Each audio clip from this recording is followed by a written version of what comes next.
Boa tarde a todos, sejam mais uma vez bem-vindos ao canal Les Misérables Maçons. Nessa série de pranchas maçônicas, eu sou o Michel de Nostradamus.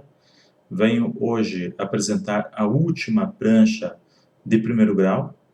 Após isso, darei início às pranchas de segundo grau, ao qual o conteúdo será mais conciso e também já vai requerer de si algum conhecimento esotérico, alguma base esotérica, para poder compreender e tirar proveito.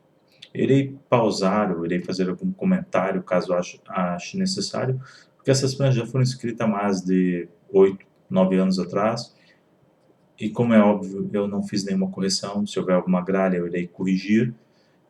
Se houver alguma coisa que eu acho que necessite corrigir, irei explicar. Mas também, caso venha algum insight, como tem vindo, porque é interessante, eu estou a ler, estou a lembrar de quando desenhei essas pranchas, estou a lembrar de muitas coisas que vivi ainda como aprendiz nessa altura, e agora isso tudo vem à tona, mas vem à tona de uma maneira diferente, vem à tona já de uma maneira muito consolidada, e eu acabo por descobrir que aquilo que eu levei 10 anos depois para consolidar e para realmente solidificar toda essa base de conhecimento que eu tenho hoje, já ali estava.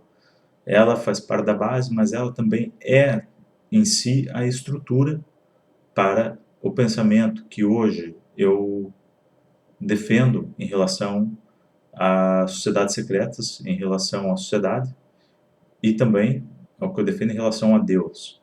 E o que eu defendo em relação ao meu próprio ser também, não deixando de o ser. Pronto, irei hoje partilhar mais uma prancha com vocês. Irei ler mais uma vez na íntegra, como já foi dito. E não irei, como é que eu vou dizer? Obviamente não irei tomar a posição de loja, mas irei ler a prancha como se estivesse em loja. Sem mais demoras, vamos dar início à leitura. A glória do soberano arquiteto de todos os mundos, em nome da maçonaria universal sob os auspícios da grande loja simbólica de Portugal, do rito antigo e primitivo Mizraim, respeitável loja Fênix, número 207, a Oriente de Oeiras, venerável mestre e respeitáveis mestres, meus queridos irmãos em todos os vossos graus e qualidades. O tema de hoje será moral e etiqueta. Nota, antes de mais, como sempre, não vos falo, mas sim partilho os meus pensamentos na esperança de os aperfeiçoar para que no futuro possam ser úteis à humanidade. Aproveito também para partilhar esse pensamento a seguir. Enquanto houver forças que obscureçam o nosso caminho, haverá também a luz a irromper o nosso pensamento, para que saibamos diferenciar essas forças. Quem escraviza procura condicionar o indivíduo. O condicionar não está apenas na matéria, mas também no espírito. Um indivíduo com medo de mudar não é livre. Um indivíduo que recebe a luz e não promove a mudança é servo de forças obscuras. Sim. Tanto para você que está a iniciar esse caminho hoje, esotérico, ou já iniciou, ou que já está há muitos anos nesse caminho, reflita sobre isso que eu escrevi, sobre esse pensamento que eu escrevi. Na altura isso foi algo muito forte, que veio com muita força dentro do meu ser, e foi quando basicamente eu decidi tomar uma postura defensiva e planejei o futuro daquilo que eu desejava. De facto, ocorreu da maneira que deveria de ocorrer, e foi justamente esse passo que permitiu remover mais um véu dos meus olhos e poder, de facto, enxergar essa obscuridade que existe ao caminharmos para a luz. Por isso, peço-vos que reflitam e tomem as atitudes de forma a lapidarem a pedra, não só no tempo que vocês passam a meditar, mas lapidar a pedra com atitudes, com ações. É assim que se constrói um muro. Primeiro se arquiteta, depois executa-se a obra. A parte de onde tu tens que pensar, tens que refletir, é justamente para tu poderes conceber, mas a concepção só termina quando ela é de fato levantada na totalidade, quando tu terminas a parte física da tua obra. Por isso vos convido de fato a examinarem essa frase e refletirem sobre ela. Do legado ao assumido. Por muito que não parece, existe uma ligação nas intenções de moral e de etiqueta. Em poucas palavras, podemos definir etiqueta e moral com bons modos, uma maneira de ser, estar e colocar-se perante outros em nossa sociedade. Bom, mas não vou apresentar a moral, faça isso, assim, ou seja, assim, bem como não vou falar se o homem deve andar à frente ou ao lado da mulher, quando possível.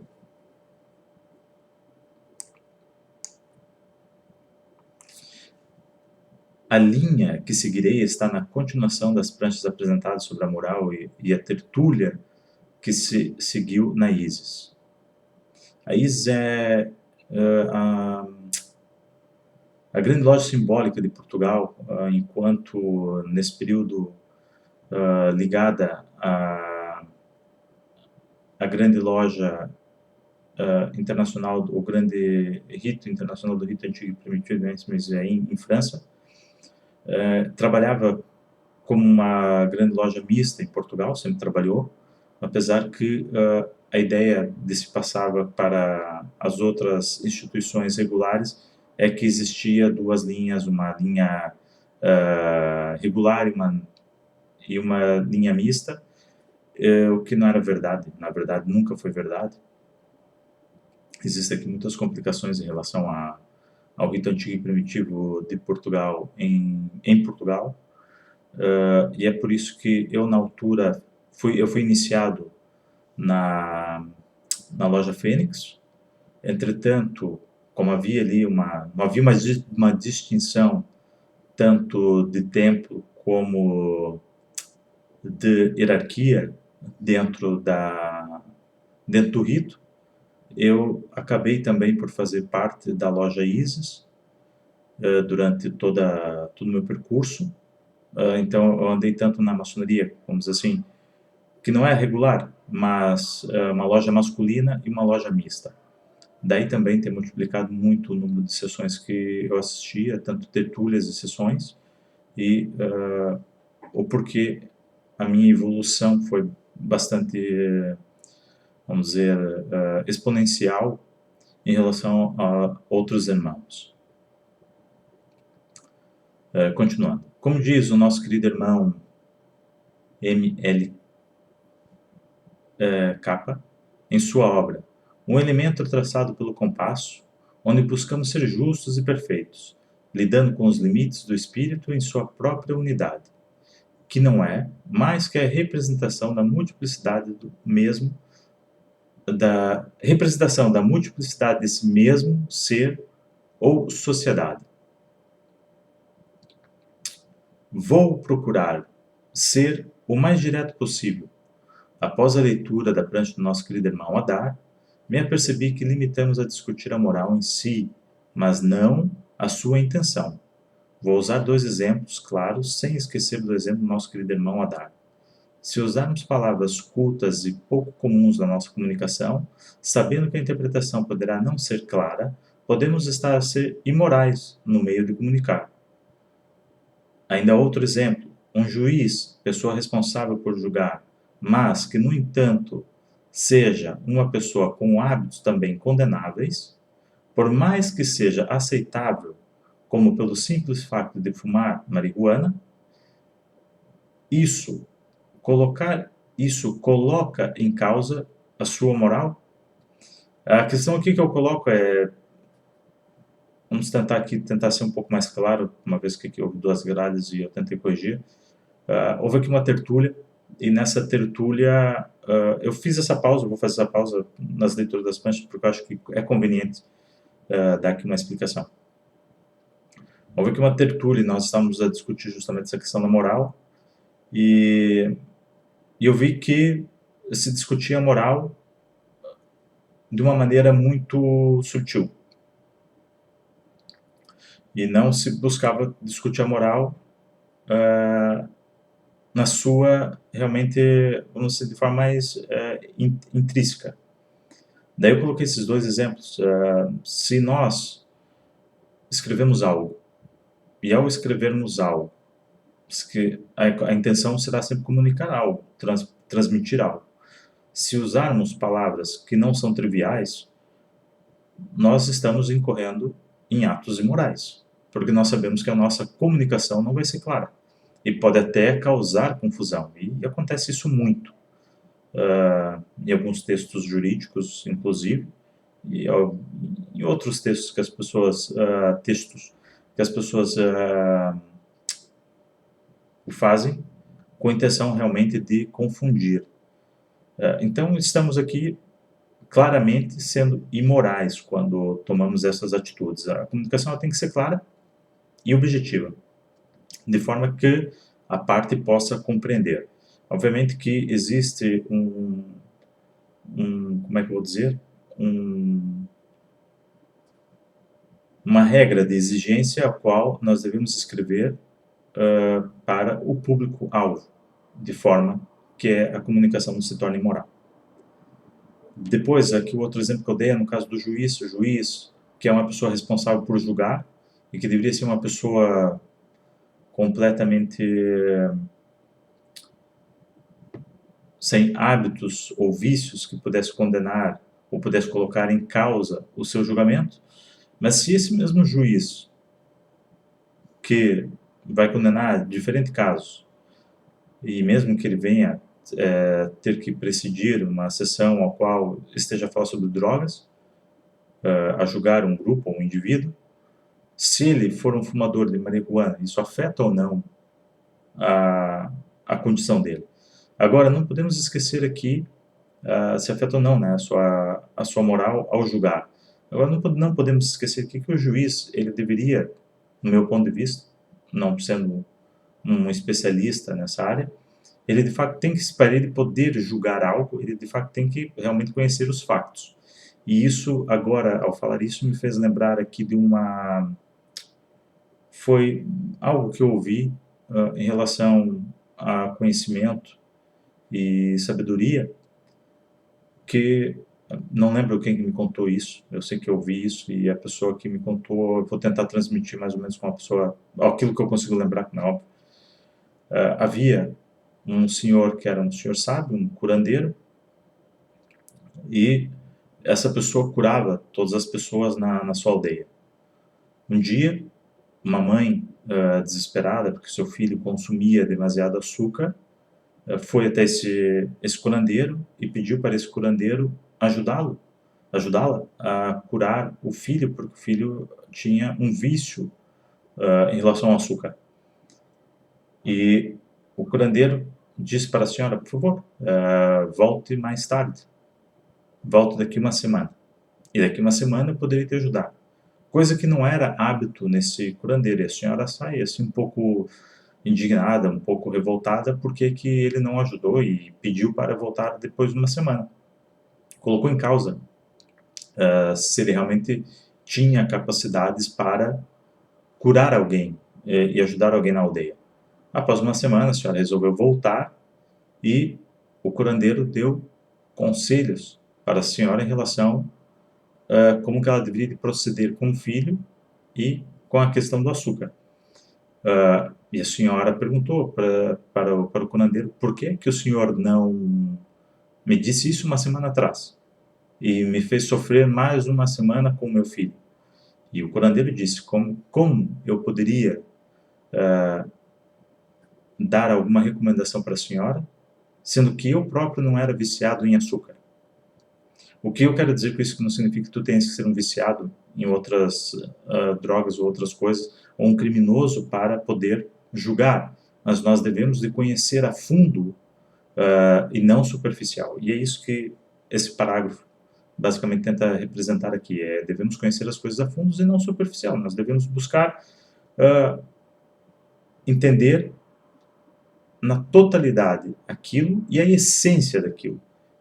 Essa é a forma que eu penso que um juiz deve julgar, através da sua essência, não através da superficialidade que está sendo apresentada ali. Pronto, continuando para terminar o parágrafo. Se colocar em causa sua moral e determinando que a moral não pode ser imoral, onde acabamos?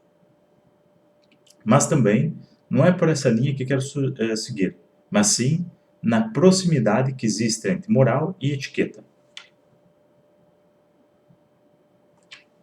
A etiqueta denomina-se por um conjunto de normas a serem observadas e seguidas tanto pela nobreza quanto pelos particulares em si em seus tratos.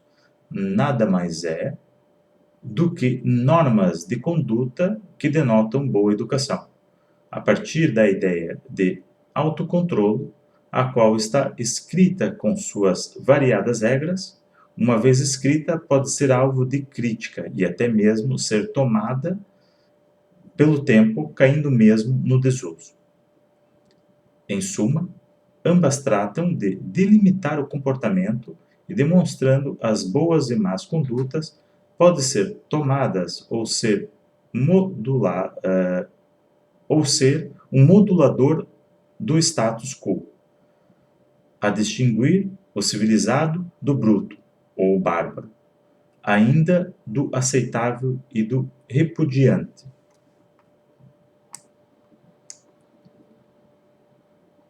A moral, por sua vez, esbarra nessa conduta, mas não está escrita em, vírgula, é tomada como, vírgula.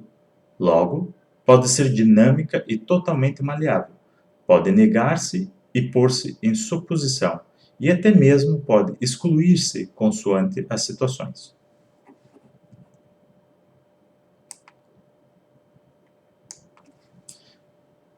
Vamos para o que interessa.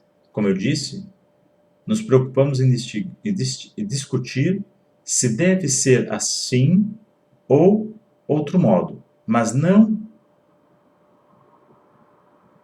pesamos na intenção do seu uso. Não pensamos, na verdade, que existe aqui uma grelha.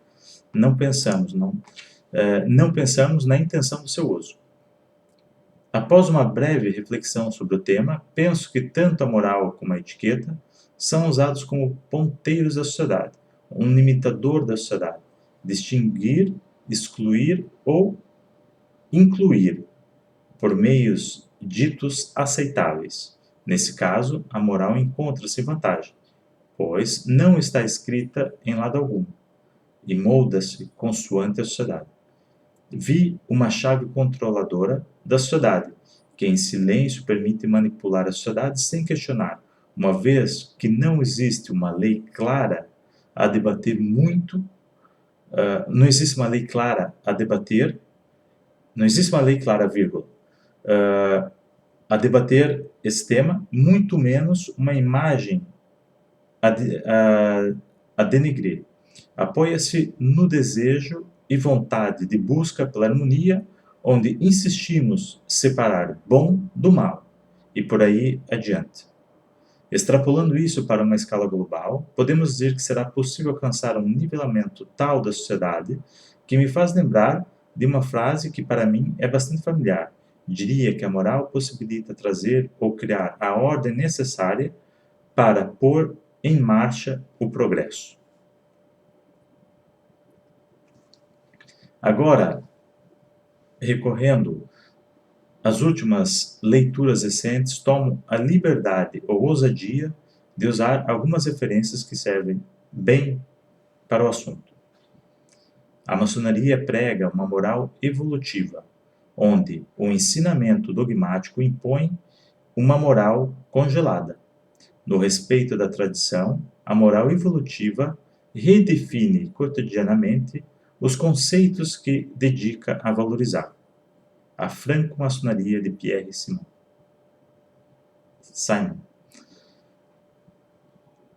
Ainda deste mesmo livro, toma outra leitura que estrutura a moral em uma simples frase: para viver no mundo é preciso fundamentá-lo. Mircea Eliade.